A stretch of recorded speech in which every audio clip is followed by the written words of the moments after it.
Welcome back to my YouTube channel.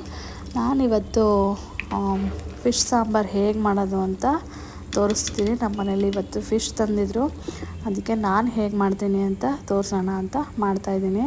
ಮೊದಲಿಗೆ ನಾನು ಫಿಶ್ನ ಚೆನ್ನಾಗಿ ವಾಶ್ ಮಾಡಿ ಅದಕ್ಕೆ ಉಪ್ಪು ಮತ್ತು ಹುಣಸೆಹಣ್ಣಿನ ರಸ ಮತ್ತು ಸ್ವಲ್ಪ ಅರಿಶಿನ ಪುಡಿ ಎಲ್ಲ ಹಾಕಿ ಸ್ವಲ್ಪ ಹೊತ್ತು ನೆನೆಸಿಟ್ಟಿದ್ದೀನಿ.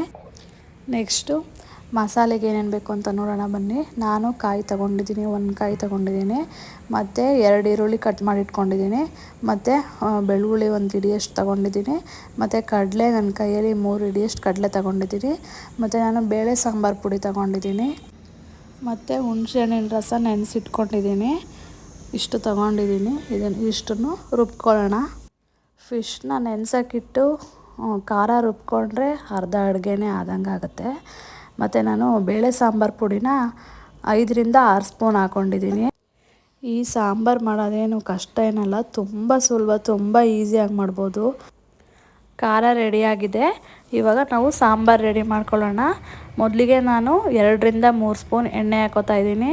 ಎಣ್ಣೆ ಚೆನ್ನಾಗಿ ಕಾದ್ಮೇಲೆ ನಾನು 1 ಈರುಳ್ಳಿ ಕಟ್ ಮಾಡಿ ಇಟ್ಕೊಂಡಿದ್ದೀನಿ ಒಗ್ಗರಣೆಗೆ ಅಂತ. ಅದನ್ನು ಈರುಳ್ಳಿ ಹಾಕೋತಾ ಇದ್ದೀನಿ. ನಾನು 1 ಈರುಳ್ಳಿ ಹಾಕೋತಾ ಇದ್ದೀನಿ.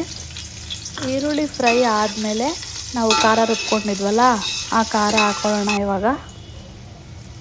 ಮತ್ತು ಮಸಾಲೆನ ತರಿಯಾಗಿ ರುಬ್ಬಾರ್ದು, ನೀಟಾಗಿ ನೈಸಾಗಿ ರುಬ್ಬಬೇಕು. ಕಾಯಿಯೆಲ್ಲ ಸಿಗೋ ಥರ ಬಿಡಬಾರ್ದು, ನೀಟಾಗಿ ನೈಸಾಗಿ ರುಬ್ಕೋಬೇಕು.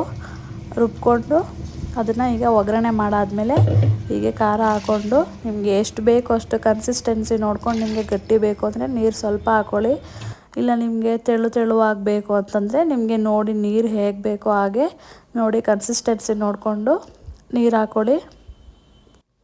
ನೋಡಿ, ನಾನು ತೀರಾ ಗಟ್ಟಿನೂ ಇಲ್ಲ, ತೀರಾ ತೆಳುನೂ ಇಲ್ಲ, ನಾನು ಮೀಡಿಯಮಾಗಿ ಎಷ್ಟು ಬೇಕೋ ಅಷ್ಟು ನೀರು ಹಾಕ್ಕೊಂಡಿದ್ದೀನಿ. ನಮಗೆ ತೀರಾ ಗಟ್ಟಿನೂ ಬೇಡ, ತೀರಾ ತೆಳುನೂ ಬೇಡ, ಮೀಡಿಯಮಾಗಿ ಮಾಡ್ಕೊಂಡಿದ್ದೀನಿ. ಇದಾದಮೇಲೆ ಖಾರ ಚೆನ್ನಾಗಿ ಬೇಯಬೇಕು. ಮಸಾಲೆ ಹಸಿ ವಾಸನೆ ಎಲ್ಲ ಹೋಗಿ ಖಾರ ಬೇಯೋವರೆಗೂ ಬಿಡೋಣ. ಮತ್ತು ಸಾಂಬಾರು 1 ಕುದಿ ಬರ್ತಿದ್ದ ಹಾಗೆ ರುಚಿಗೆ ಎಷ್ಟು ಬೇಕೋ ಅಷ್ಟು ಉಪ್ಪು ಹಾಕೋಬೇಕು. ನಾನು 2 ಹಿಡಿಯಷ್ಟು ಉಪ್ಪು ಹಾಕೋತಾ ಇದ್ದೀನಿ. ಉಪ್ಪು ಹಾಕಿದ ನಂತರ ಮಿಕ್ಸ್ ಮಾಡಿಬಿಟ್ಟು ನಾವು ಆವಾಗಲೇ ಹುಣಸೆ ಹಣ್ಣು ನೆನೆಸಿಟ್ಟಿದ್ವಲ್ಲ, ಅದರ ರಸನ ಹಾಕ್ಕೊಂಡು ಮತ್ತು ಒಂದು ಕುದಿ ಬರ್ಸೋಣ. ಮಸಾಲೆ ಎಲ್ಲ ಬೆಂದಿದೆ, ಆಲ್ಮೋಸ್ಟ್ ಆಗಿದೆ. ನಾವು ಇವಾಗ ಮಸಾಲೆ ಎಲ್ಲ ಚೆನ್ನಾಗಿ ಬೇಯಿಸ್ಕೊಂಡ್ಮೇಲೆ ಫಿಶ್ನ ಜಾಸ್ತಿ ಬೇಯಿಸೋ ಅವಶ್ಯಕತೆ ಇಲ್ಲ. ಹಾಗಾಗಿ ಮಸಾಲೆ ಎಲ್ಲ ಚೆನ್ನಾಗಿ ಬೇಯಿಸ್ಕೊಂಡು ಲಾಸ್ಟಲ್ಲಿ ಫಿಶ್ ಹಾಕೋಬೇಕು. ಫಿಶ್ ಹಾಕಿದ್ಮೇಲೆ ಒಂದೇ ಒಂದು ಕುದಿ ಸಾಕು. ಲಾಸ್ಟಲ್ಲಿ ಅದನ್ನು ಜಾಸ್ತಿ ಮಿಕ್ಸ್ ಮಾಡೋದ್ರಿಂದ ಫಿಶ್ಶು ಕಲಸೋಗುತ್ತೆ.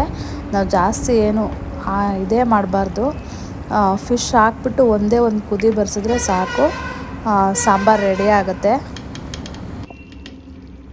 ನೋಡಿ, ಸಾಂಬಾರು ಕುದೀತಾ ಇದೆ. 1 ಕುದಿ ಬರ್ಸಿದ್ರೆ ಸಾಕು, ಇಲ್ಲಾಂದರೆ ಜಾಸ್ತಿ ಹೊತ್ತು ಬಿಟ್ಟರೆ ಫಿಶ್ಶು ತುಂಬ ಕಲಸೋಗುತ್ತೆ. ಜಾಸ್ತಿ ಬೇಯಿಸೋ ಅವಶ್ಯಕತೆ ಇಲ್ಲ. ಸಾಂಬಾರು ರೆಡಿಯಾಗಿದೆ. ಈ ವಿಡಿಯೋ ನಿಮಗೆ ಯೂಸ್ ಆಗಿದೆ ಅಂದ್ಕೊತೀನಿ. Thank you.